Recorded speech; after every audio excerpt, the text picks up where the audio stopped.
Hello दोस्तों, स्वागत है आपका एक बार फिर से मेरे यूट्यूब चैनल दी इंग्लिश डायरी पर। और मैं हूं आपका दोस्त विजय। और आज की इस वीडियो में हम बात करेंगे अमिताभ घोष से रिलेटेड इंपॉर्टेंट एमसीक्यूज़ के बारे में। गौर से देखिएगा, टॉप 20 जो मोस्ट इंपॉर्टेंट एमसीक्यूज़ हो सकते हैं, जिसमें कुछ मैंने रिपीटेड भी किए हैं, ताकि आप उन्हें जब आप एमसीक्यूज़ की वीडियो देखें 102 बार, 3 बार, 4 बार, तो आपको ऑटोमेटिकली सारे आंसर्स याद हो जाएं। कोशिश यही है कि अब आपके जो एग्ज़ाम है काफ़ी नियर हैं और आप सभी की प्रैक्टिस जब भी आप वीडियो देखें तो आपको वहीं पर चीज़ें लर्न हो जाएं। ये मेरी कोशिश है। तो चलते हैं आज की वीडियो की तरफ। और अगर आप चैनल में नए हैं तो सब्सक्राइब करना बिल्कुल भी ना भूलें। और अगर आपको लगता है कि आपके लिए वीडियो यूज़फुल है तो प्लीज़ कमेंट ज़रूर करें और लाइक ज़रूर करें। तो चलते हैं आज की वीडियो की तरफ। हमारा सबसे पहला जो क्वेश्चन है उसकी तरफ। तो देखिए, जो फर्स्ट क्वेश्चन है ये तो बेसिक है और आप सभी को ये पता भी होगा, क्योंकि मैंने इसकी जो जनरल वीडियो है, जो रिलेटेड इंपॉर्टेंट फैक्ट्स से रिलेटेड जो वीडियो है वो ऑलरेडी आपको प्रोवाइड कर दी है। अगर अभी तक आपने नहीं देखी तो प्लेलिस्ट में ज़रूर जाएं। और जो भी न्यू सब्सक्राइबर हैं उन्हें मैं यही कहूँगा कि आप प्लेलिस्ट में ज़रूर विजिट करें। वहाँ पोइट्री सेक्शन, यूनिट 7, प्रोज के काफ़ी सारे राइटर जो है मैंने कवर किए हैं, जिनको आप देख सकते हैं और आप मेरे आइडियाज़ के थ्रू चीज़ों को याद कर सकते हैं, लर्न कर सकते हैं, जो आपके लिए एग्जाम में होने वाले हैं यूजफुल। तो सबसे पहला जो क्वेश्चन है वो है, which school did Amitabh Ghosh attend? कौन सा स्कूल जो है उन्होंने अटेंड किया? Rishi valley school, the Doon school, the saint Stephen's college, या फिर वुडस्टॉक स्कूल? तो इसका जो राइट आंसर है द दून स्कूल। ठीक है, द दून स्कूल जो है ये इन्होंने ज्वाइन किया था। पहला आंसर इसका, फर्स्ट क्वेश्चन का फर्स्ट आंसर जो है आपको मिल गया। अब देखिए second question, what was the title of Amitav Ghosh first novel? इनकी फर्स्ट जो नोवेल है उसका क्या टाइटल है? Flood of fire, the glass palace, the shadow lines, the circle of reasons? तो देखिए, इसके आंसर को याद करने के लिए मैं आपको ट्रिक बता रहा हूँ, आप इसको अपने माइंड में रखिएगा और बिल्कुल भी नहीं ये मत समझिएगा कि बड़ी अटपटी सी है। अगर आपको लगे कि आपको ऐसे याद हो रहा है तो आप बिल्कुल करें। तो देखिए, फर्स्ट नोवेल, कोई भी इंसान जो अपना पहला काम करेगा वो किसी न किसी रीज़न से करेगा। ऑब्वियस सी बात है, जब भी आप कोई काम सिलसिला शुरू करते हैं, आपने एलटी की तैयारी शुरू की होगी तो एक ही रीज़न है कि आप गवर्नमेंट टीचर बनना चाहते हैं। तो वही चीज़ यहाँ पर भी है। तो इनकी जो फर्स्ट नोवेल है वो इन्होंने एक रीज़न की वजह से लिखी, और ये रीज़न जो है आपका आंसर बन जाएगा the circle of reason. The circle of reason, first novel एक रीजन से इन्होंने जो है लिखी, और इनकी फर्स्ट नोवेल जो इन्होंने लिखी है उसका नाम है द सर्कल ऑफ रीजन्स। तो ये आपको पहला वाला क्वेश्चन समझ लीजिए याद हो गया। मैंने इसको नीचे रिपीट किया, देखना आप इसका आंसर बता देंगे। ठीक है, चलते हैं नेक्स्ट क्वेश्चन पे। नेक्स्ट क्वेश्चन जो हमारा है वो है, in what year did Ghosh win the Jnanpith award? किस साल इनको ज्ञानपीठ अवार्ड से नवाजा गया, या किस साल इन्हें ज्ञानपीठ अवार्ड मिला? तो यहाँ पर ऑप्शन है 2015, 2012, 2020 या फिर 2018। तो हमेशा आप एक चीज़ याद रखिए कि जो ज्ञान का समय है, जो नॉलेज को गेन करने का समय है, वो 18 से 20 साल की एज होती है। आप इसको उल्टा लिख लीजिए, जैसे नॉर्मली 18 से 20 हम 18-20 लिखेंगे, तो 2018 कर देते हैं। तो 2018 जो है इसका आंसर होगा, यानी इनको ज्ञानपीठ अवार्ड मिला था 2018 में। तो आप इसको इस तरह से याद रखिएगा, जैसे मैं बता रहा हूँ आप उल्टा लिखिएगा कि ज्ञान प्राप्त करने की सही एज जो है 18 से 20 है, और 18 से 20 को आपको उल्टा लिखना है। तो इस तरह से आपको पता चल जाएगा कि ज्ञानपीठ अवार्ड जो है इन्हें 2018 में मिला। और अगर आपको बेसिक बहुत सिंपल से याद रखना है, क्योंकि कई बार हो सकता है कि आगे पीछे जो है डिजिट्स बदल जाएं, इसलिए मैंने आपको 18-20 का इस तरह ट्रिक बताई है। नॉर्मली अगर आप याद करना चाहें तो ज्ञान प्राप्त करने की सही उम्र 18 साल होती है, तो ऐसे भी आप 2018 याद रख सकते हैं। लेकिन कई बार अगर 20 की जगह कुछ और आ गया तो आप कन्फ्यूज रहेंगे, इसलिए मैंने 2018 यहाँ बताया है। इसके थ्रू आप इसको याद कर लीजिएगा, डेफिनेटली याद हो जाएगा, गारंटी है इस बात की। नेक्स्ट क्वेश्चन है आज का fourth, which honour did Amitabh Ghosh receive in 2007? 2007 में इनको कौन सा अवार्ड या ऑनर जो है रिसीव हुआ? पद्म भूषण पहला ऑप्शन है, पद्म विभूषण दूसरा ऑप्शन है, पद्मश्री तीसरा ऑप्शन, और भारत रत्न जो है वो चौथा ऑप्शन। अभी तो आप याद कर लेंगे, लेकिन एग्जाम ड्यूरेशन में जब बहुत सारे अवार्ड्स अलग अलग राइटर्स के होते हैं तो कन्फ्यूजन होती है। तो यहाँ पर आपको मैं याद करने का इसका तरीका बताऊंगा। अगर आप अमिताभ घोष के 2007 वाले अवार्ड को याद आपको करना हो तो याद रखिएगा पद्मश्री जो है इसका राइट आंसर होता है।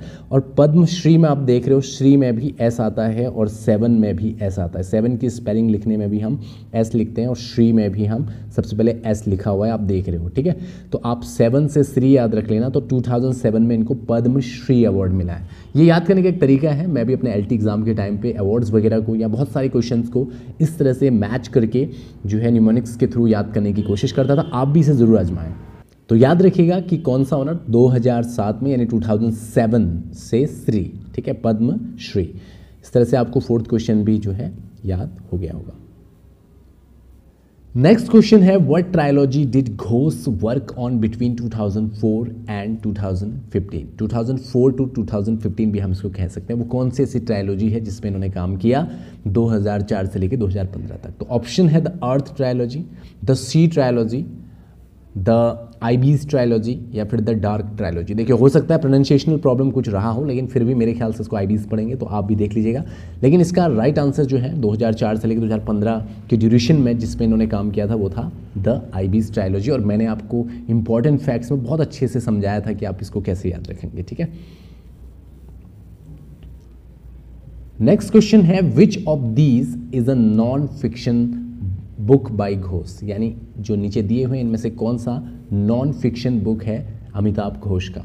River of smoke, in an antique land, sea of poppies, the hungry tide. तो इसका राइट आंसर है नॉन फिक्शन बुक जो है इनकी वो है इन एन एंटिक लैंड, ठीक है। तो एंटिक चीज क्या होती है? नॉन फिक्शनल होती है। आप ऐसे करके इसको याद रख सकते हैं। तो ये वाला आंसर हो गया इसका बी। चलते हैं नेक्स्ट क्वेश्चन की तरफ। नेक्स्ट जो क्वेश्चन है what primary theme do Ghosh novels explores, यानी जो घोष हैं उनकी जो नोवेल्स हैं उनमें प्राथमिकता से किस थीम पे बेस्ड जो होती हैं? नेशनल एंड पर्सनल आइडेंटिटी, या फिर नेक्स्ट ऑप्शन है extra terrestrial life, and next option है स्पोर्ट्स हिस्ट्री, नेक्स्ट है फूड एंड कल्चर। तो इनका जो राइट आंसर है, जो इनका प्राइमरी थीम था इनके नोवेल्स के एक्सप्लोर करने का, वो था नेशनल एंड पर्सनल आइडेंटिटी। याद रखिएगा इसको, ठीक है, national and personal identity. Next question है how many times has Ghosh been awarded honorary doctorates, यानी ऑनररी डॉक्टरेट्स जो अवार्ड है इन्हें कितनी बार मिला है? तो जो इनको ऑनररी डॉक्टरेट्स जो अवार्ड मिला है या जो डिग्री मिली है ये समझ लीजिए, तो ये जो ऑनर इनको मिला ये 4 टाइम मिला है। इसको आप याद रख लीजिएगा, ठीक है। नेक्स्ट क्वेश्चन है 9th। ये क्वेश्चन भी काफ़ी इंपॉर्टेंट बनता है तो इस पर आप फोकस कीजिएगा। What is the subject of the great derangement? तो ये जो क्वेश्चन है इसमें पूछा हुआ है द ग्रेट डेरेंजमेंट जो इनका वर्क है उसका सब्जेक्ट क्या है? Artificial intelligence, middle history, climate change, world economy. तो डेरेंजमेंट का पहले आप मीनिंग याद रखें। इसका एक मीनिंग होता है उलट पुलट, याद रखिएगा। डेरेंजमेंट का एक मीनिंग होता है उलट पुलट।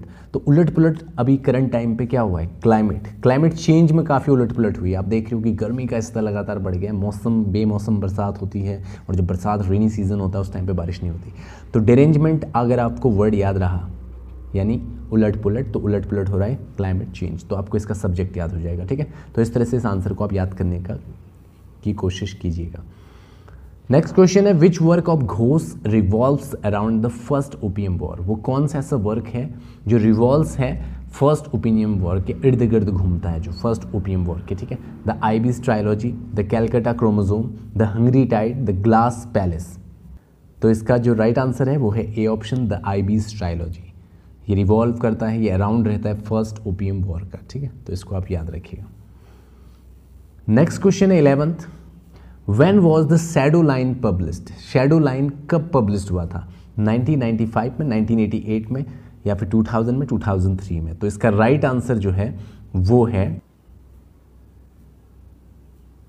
1988। शैडो लाइन जो है 1988। इसमें भी अगर आप कभी कंफ्यूज हो गए इसकी डेट से रिलेटेड तो हमेशा याद रखिए।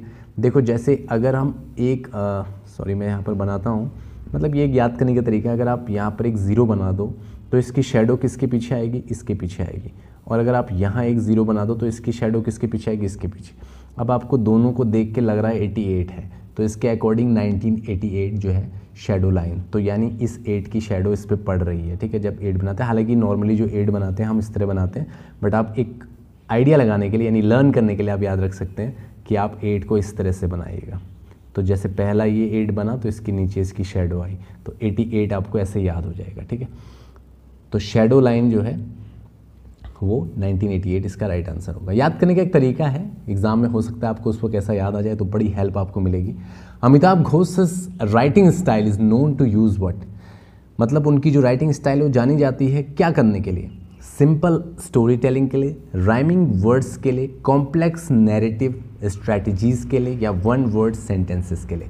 तो इसका राइट आंसर है कॉम्प्लेक्स नैरेटिव स्ट्रैटेजीज जो है, इसके लिए जो है उनकी राइटिंग जो है वो जानी जाती है। तो इम्पॉर्टेंट क्वेश्चन था ये भी, इसको आप याद रखिएगा।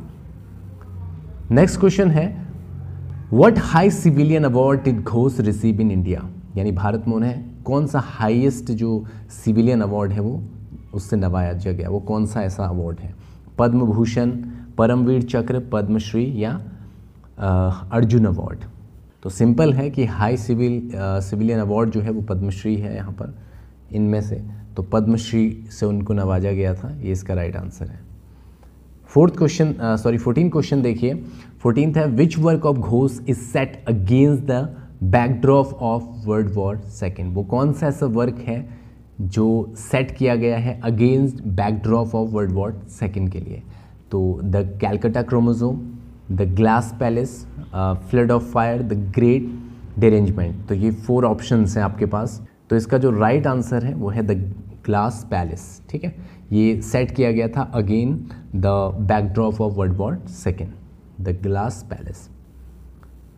15th क्वेश्चन है, Amitabh Ghosh's first novel name is? अभी मैंने आपको स्टार्टिंग में पढ़ाया था, बताइए कौन सा ऐसा फर्स्ट नोबल है? मे बी आपको आंसर आने लग गया होगा, फिर भी हम ऑप्शन देखते हैं। Gitanjali, bay of Bengal life, the circle of reason, life of a pi.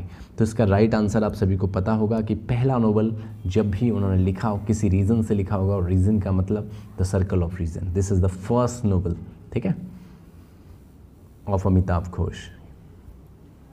Amitabh Ghosh one dash award in 2018। 2018 में इन्हें कौन सा अवार्ड दिया गया? अब ये भी हमने ऊपर पढ़ा है। 2018 याद कीजिए, 18 से 20 साल में व्यक्ति को किस चीज़ की प्राप्ति होती है, ये आपको मैंने बताया था, ज्ञानपीठ, परमवीर, पद्मश्री या कृषि सम्मान। तो राइट आंसर है ज्ञानपीठ। ठीक है, ज्ञानपीठ अवार्ड इनको 2018 में मिला था, और आपको याद भी आ गया होगा। मैंने आपको याद कराने के लिए ही ये क्वेश्चन यहाँ पर रिपीट किया है और दूसरे तरीके से फॉर्मेट में दिया है। When Amitav Ghosh was elected a fellow of the Royal Society of Literature? तो कब इनको इलेक्ट किया गया था as a fellow of the Royal Society of Literature? 2011, 2008, 2009 या 2010? तो इसका राइट आंसर है 2009 में जो है इनको इलेक्ट किया गया था fellow of the Royal Society of literature के लिए। नेक्स्ट क्वेश्चन है, who rot the shadow line? अभी हमने इसकी बात की, ऑब्वियस सी बात है, इसमें ज़्यादा डिस्कशन की कोई बात ही नहीं है, बहुत सारे ऑप्शंस हैं, बट अमिताभ घोष ने ही जो है शैडो लाइन लिखा हुआ है, ये आंसर आप याद रखिएगा। 19th क्वेश्चन है हमारा, लेटेस्ट ही है, in which year Amitabh Ghosh publish the first book in words? वो कौन सा साल है जब इन्होंने फर्स्ट बुक लिखी थी इन वर्ड्स?